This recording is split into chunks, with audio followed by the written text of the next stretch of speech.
അസ്സലാമു അലൈക്കും വറഹ്മത്തുള്ളാഹി വബറകാതുഹു. ഇന്ന് രാവിലെ നടന്ന ആരിഫിൻ്റെ മരണം എൻ്റെ പ്രിയപ്പെട്ടവരെ വല്ലാത്ത വേദനിപ്പിക്കുന്നൊരു കാര്യം എന്നുള്ളത് നാം ചിന്തിക്കേണ്ട വളരെ പ്രധാനപ്പെട്ട വിഷയം. 4 മക്കൾ അല്ലേ, 3 ആൺമക്കളും ഒരു പെൺകുട്ടിയും, കുടുംബം വല്ലാത്ത ദുഃഖത്തിലുള്ള വാർത്തകളൊക്കെ നാം മാധ്യമങ്ങൾ കേൾക്കുന്നുണ്ട്. ഇതിൻ്റെ യഥാർത്ഥ കാരണം നാം അറിയുമ്പോഴാണ് വലിയ സങ്കടം തോന്നുന്നത്. അത് ഇന്നത്തെ ദിവസം ഈ വാർത്ത കേൾക്കാൻ സാധിച്ചു എന്ന് പറയുമ്പോൾ അതിലേറെ ദുഃഖമാണ്. കാരണം സയ്യിദുൽ അയ്യാം, ദിവസങ്ങളുടെ നേതാവായ ദിവസമാണ് ഇന്ന് വെള്ളിയാഴ്ച. വെള്ളിയാഴ്ച ഒരു മുഅ്മിനെ സംബന്ധിച്ചിടത്തോളം വെള്ളിയാഴ്ച എന്ന് പറയുമ്പോൾ ഒരു മുസ്ലിമീങ്ങൾക്ക് ഏറ്റവും നല്ല ദിവസം. ഈ സമയത്താണ് ഇത്തരത്തിലുള്ള മരണവാർത്തകളൊക്കെ കേൾക്കുന്നത്. ഈ മരണത്തിൻ്റെ കൃത്യമായ വിവരം അറിയുന്നതിന് മുമ്പ് എൻ്റെ പ്രിയപ്പെട്ടവരെ, ഈ മരണത്തിൻ്റെ കാരണങ്ങളാണ് നമ്മെ പലപ്പോഴും ഇത്തരത്തിലുള്ള മരണങ്ങൾ, ഈ അടുത്ത് ഒരുപാട് മരണങ്ങൾ സംഭവിച്ചു. ഇതിൻ്റെ കാരണങ്ങൾ കേൾക്കുമ്പോഴാണ് മനസ്സിന് വല്ലാത്ത സങ്കടപ്പെടുത്തുന്നത്. മരണം എന്ന് പറയുമ്പോൾ എൻ്റെ പ്രിയപ്പെട്ട മനസ്സിലാക്കേണ്ട വളരെ പ്രധാനപ്പെട്ട കാര്യം, അല്ലാഹു റബ്ബ് സുബ്ഹാനഹു വ തആല പറയുന്നത് ഇത്തരത്തിലുള്ള മരണത്തെക്കുറിച്ചൊക്കെ നാം മനസ്സിലാക്കേണ്ടത്, ഖതലന്നാസു ജമിയ, ഒരാളെ കൊല്ലുക എന്ന് പറഞ്ഞാൽ അത് ഒരാളെ കൊന്ന ശിക്ഷയല്ല അള്ളാഹു നമുക്ക് നൽകുന്നത്. ഖതലന്നാസു ജമിയ, ജനങ്ങളെ മൊത്തം കൊന്ന ശിക്ഷയാണ് അള്ളാഹു നൽകുന്നത്. ഇതിൻ്റെ പ്രധാനപ്പെട്ട നമുക്കൊരാളോട് എന്തെങ്കിലും ഒരു പ്രതികാരമുണ്ടാകും, അല്ലെങ്കിൽ എന്തെങ്കിലും വിദ്വേഷമുണ്ടാകും. ആ സമയത്ത് പരിശുദ്ധമായ ദീൻ പറയുന്നുണ്ട് അവരെ സമീപിക്കേണ്ട രീതി എങ്ങനെയാണ്, ഏത് രീതിയിലാണ് അതൊക്കെ നാം കൈകാര്യം ചെയ്യേണ്ടത് അല്ലേ. അല്ലാഹു റബ്ബ് സുബ്ഹാനഹു വ തആല വിശുദ്ധ ഖുർആനിൽ ഒരു ആയത്തിലൂടെ പറയുന്നുണ്ട്, പരിശുദ്ധമായ സ്വർഗം അള്ളാഹു പടച്ചത് അത് മുത്തഖീങ്ങൾക്കാണ്. ഇദ്ദത്തുൽ മുത്തഖീൻ, അത് മുത്തഖീങ്ങൾക്ക് വേണ്ടിയാണ് എന്ന്. അപ്പം ആ മുത്തഖീങ്ങളായാലേ അങ്ങോട്ട് എത്തുകയുള്ളൂ. ആരാണ് ഈ മുത്തഖീങ്ങൾ? അതിൽ പറയുന്ന വളരെ പ്രധാനപ്പെട്ട 2 ഗുണങ്ങൾ, വൽ ഖാദിമീന അൽ ഗൈദ് വൽ ആഫീന അനിന്നാസ്. വൽ ഖാദിമീന അൽ ഗൈദ് എന്ന് പറഞ്ഞാൽ ദേഷ്യം അത് ഒതുക്കി വെക്കാനുള്ളൊരു ശക്തി. അങ്ങനെയുള്ളവർക്കാണ് സ്വർഗം. നമ്മെ ദ്രോഹിക്കുന്നവർ, നമ്മെ മനസ്സിനെ വേദനിപ്പിക്കുന്ന ഒരുപാട് ആളുകളുണ്ടാകും. അതിനൊക്കെ നാം ഒരാളുടെ പ്രതികാരം തീർക്കാൻ പോയാൽ എൻ്റെ പ്രിയപ്പെട്ട നമ്മുടെ നാടിൻ്റെ അവസ്ഥ എന്തായിരിക്കും? ജനങ്ങൾ നമുക്കിഷ്ടമില്ലാത്ത പല പ്രവർത്തനങ്ങൾ നമ്മോട് ചെയ്യും, നമ്മെ വേദനിപ്പിക്കും. ചിലപ്പോൾ നമ്മുടെ ഉമ്മയെ സ്വന്തം കൊന്നെന്ന് വരാം. അങ്ങനെയൊക്കെ സംഭവിക്കാനും സാധ്യതയുണ്ട്. ലാഫീൻ അനിന്നാസ്, ജനങ്ങൾക്ക് പൊറുത്തു കൊടുക്കുക എന്നുള്ളതാണ്, പ്രതികാരം തീർത്തുകൊണ്ടേ പോവുക എന്നുള്ളത്. ഇപ്പോൾ ഈ അടുത്ത് നടന്ന ഒരുപാട് ഇത്തരത്തിലുള്ള ഈ കേസുകൾ നോക്കുമ്പോൾ പ്രതികാരം തീർക്കുന്ന വിഷയത്തിലാണ് അവസാനം അത് ചെന്നെത്തുന്നത്. ഒരു മുഅ്മിൻ എന്താണ് സ്വീകരിക്കേണ്ടത്? ഒരാൾ നമുക്ക് വേണ്ടി നമ്മൾക്കെതിരെ ആക്രമണം ചെയ്താൽ നാം ഏറ്റവും പ്രധാനപ്പെട്ടതാണ് വിശുദ്ധ ഖുർആൻ പറയുന്നത് ക്ഷമ കൈകൊള്ളുക എന്നുള്ളത്. നമുക്ക് ഒരാളെ കൊല്ലാൻ അത് സാധിക്കുന്ന കാര്യമാണ്. അത് വലിയൊരു വിഷയമൊന്നുമല്ല. ഒരാളെ കൊല്ലുക, ഒരാളെ ദ്രോഹിക്കുക, ഒരാളെ വഞ്ചിക്കുക എന്നുള്ളത് അതൊരു വലിയ വിഷയമായി കാണേണ്ടതേയില്ല. പരിശുദ്ധ റസൂൽ സ്വല്ലല്ലാഹു അലൈഹി വസല്ലം തങ്ങൾ പറയുന്നത് ഈ ശക്തി എന്നുള്ളത്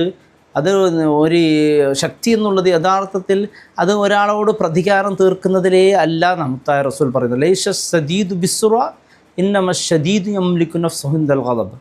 ദേഷ്യം വരുമ്പോൾ അത് നിയന്ത്രിക്കാനുള്ളൊരു ശക്തിയുണ്ടല്ലോ, അതാണ് യഥാർത്ഥത്തിൽ ശക്തി എന്നുള്ളത്. അതല്ലാതെ എൻ്റെ പ്രിയപ്പെട്ടവർ പ്രതികാരം തീർക്കുന്നതിൽ വലിയ ശക്തിയുണ്ട് എന്ന് ഇസ്ലാം ഒരിക്കലും പറയുന്നില്ല. പരിശുദ്ധ ദീൻ പറയുന്നത് ശത്രുവിനെ മിത്രുവാക്കാനുള്ള വഴികളാണ്. നാം അതാണ് ചെയ്യേണ്ടത്. അതിൽ വലിയ പുണ്യമുണ്ട്. പ്രത്യേകിച്ച് മനസ്സിലാക്കേണ്ട കാര്യമുണ്ട്, നിയമങ്ങൾ ഒരിക്കലും കയ്യിലെടുക്കാൻ പാടില്ല. നമുക്കെതിരെ ആരെങ്കിലും അക്രമമുണ്ടായാൽ ഇവിടെ ഭരണകൂടമുണ്ട്, അതുപോലെ ഇവിടെ നമുക്ക് കോടതിയുണ്ട്. അതിലൂടെ അക്രമം കൊണ്ടല്ല എൻ്റെ പ്രിയപ്പെട്ടവരെ നാം എതിർക്കേണ്ടത്. അക്രമം എന്നുള്ളത് നിയമപരമായി പോരാടി അതിന് നീതി കണ്ടെത്തുക, അതാണല്ലോ എൻ്റെ പ്രിയപ്പെട്ടവരെ പരിശുദ്ധമായ ദീൻ നമുക്ക് പഠിപ്പിക്കുന്നത്. ഇങ്ങനെ പ്രതികാരം തീർക്കാൻ പോയാൽ നമ്മുടെ സമുദായത്തിൻ്റെ അവസ്ഥ എന്താകും?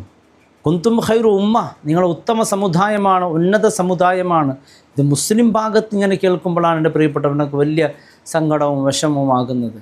ഇങ്ങനെ മുസ്ലിങ്ങൾ പരസ്പരം അങ്ങോട്ടും ഇങ്ങോട്ടും അടുത്ത് ഒരുപാട്. ഇപ്പോൾ ഇതിൻ്റെ യഥാർത്ഥ കാരണങ്ങൾ എന്താണെന്ന് അറിയില്ല. ഏതായാലും ഇതിൻ്റെ അവസാനം എത്തുന്നത് പ്രതികാരമാണ്. ഈ പ്രതികാരം എന്നുള്ളത് പരിശുദ്ധ ദീനിൽ പാടില്ലാത്തതാണ്.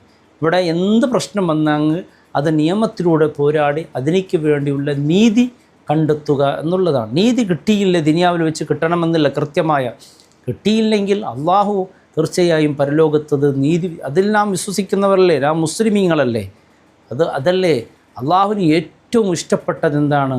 ഈ അതിർ വിട്ട് കിടക്കുന്ന അള്ളാഹുവിന് ഒരിക്കലും ഇഷ്ടമല്ല. നാം ഇങ്ങനെ ക്ഷമിച്ചുകൊണ്ട് സഹിച്ചുകൊണ്ട് ജീവിക്കുക എന്നുള്ളത് അള്ളാഹ്ക്ക് വലിയ ഇഷ്ടമാണ്.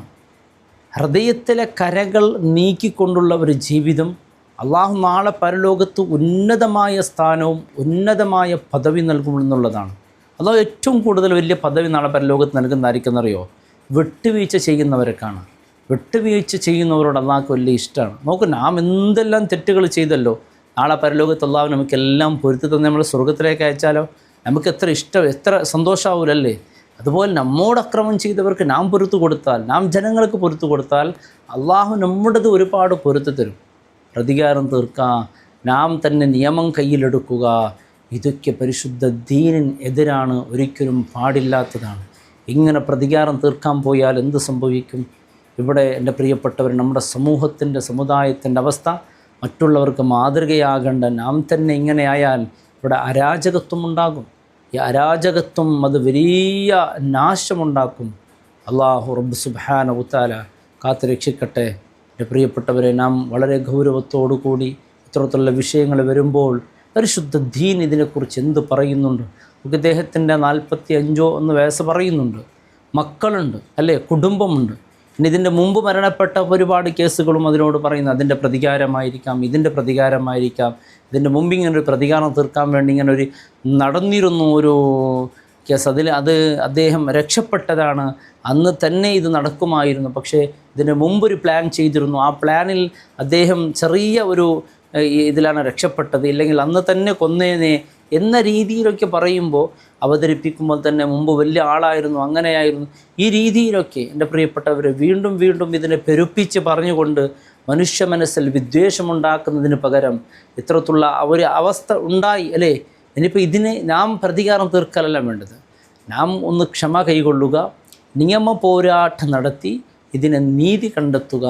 ഇതാണ് ഒരു മുസ്ലിം ചെയ്യേണ്ടത്. നമ്മോട് ചെയ്യുന്ന അക്രമം കൊണ്ട് നേരിടുന്നവൻ ഒരിക്കലും മുഅ്മിൻ എന്ന് പറയാൻ പറ്റൂല. ഉലുൽ അസ്മി, അത് ഏറ്റവും കരുത്തുള്ളവരാരെന്നറിയോ? ഏറ്റവും നമുക്ക് പ്രിയപ്പെട്ടവർക്ക് അല്ലെങ്കിൽ നമുക്ക് എന്തെങ്കിലും അക്രമം ഉണ്ടാകുമ്പോൾ അത് പരിപൂർണമായെന്ന് പൊരുത്തു കൊടുക്കുക എന്നുള്ളതാണ് ഏറ്റവും വലിയ പ്രധാനപ്പെട്ടത്. അല്ലാഹു റബ്ബ് സുബ്ഹാനഹു വ തആല മുസ്ലിം സമുദായത്തിൻ്റെ സമൂഹത്തിൻ്റെ ഇസ്സത്ത് അള്ളാഹു നിലനിർത്തട്ടെ. അസ്സലാമു അലൈക്കും വറഹ്മത്തുള്ളാഹി വബറകാതുഹു.